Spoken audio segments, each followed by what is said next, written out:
Today we celebrate a doctor of the Church, Saint Bede the Venerable.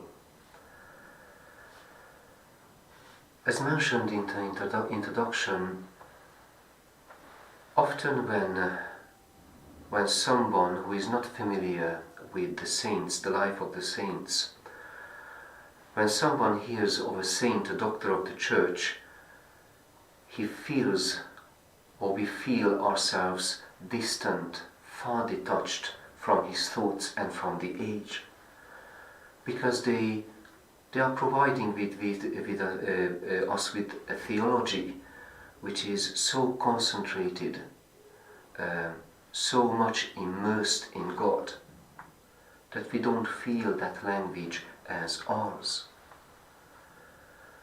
But in general, the doctors of the Church offer a healthy teaching for the Christian community, perhaps the healthiest, the most focused engagement with Christ, intellectually and spiritually.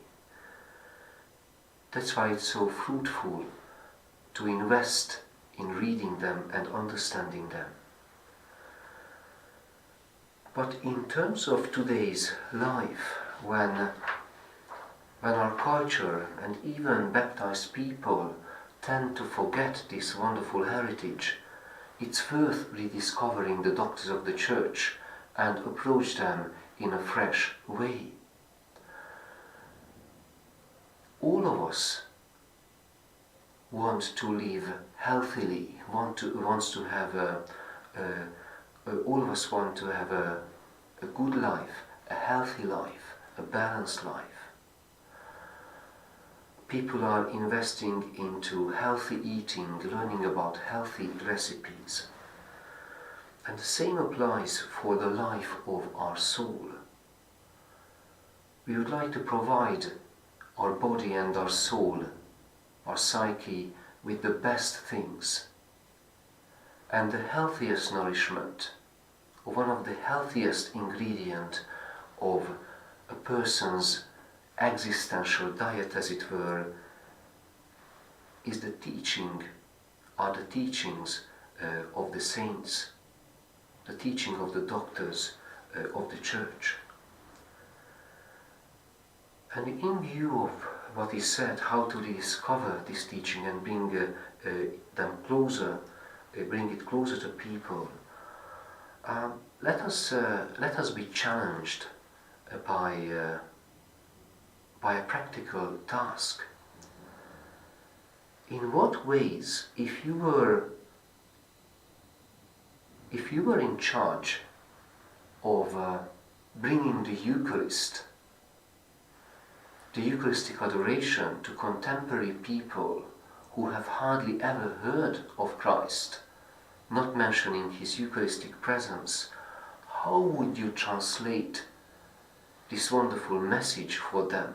How would you invite them? Just as St. Paul in our first reading, when he was wandering in Athens and engaged with people, with members of the Council of the Areopagus, how would we engage with our contemporaries and witness to the Eucharistic presence? So let us ask for the help of the Holy Spirit in answering that question. Let us ask for his support to make us brave to find new ways. Perhaps as Orthodox Jews developed the method of driving a van which they called Torah tanks. They are driving it and parking it in Jewish neighborhoods, and they remind Jewish people of their religious heritage. They particularly focus on those who abandoned their religion.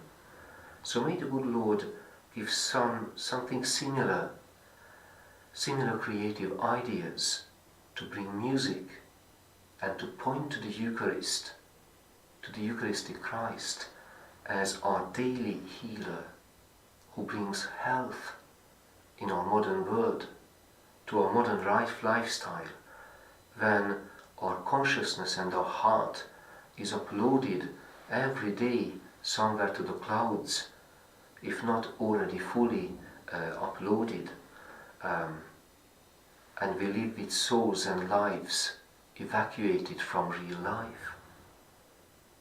So let us receive today's Eucharist and ask for this support to bring the Lord in fresh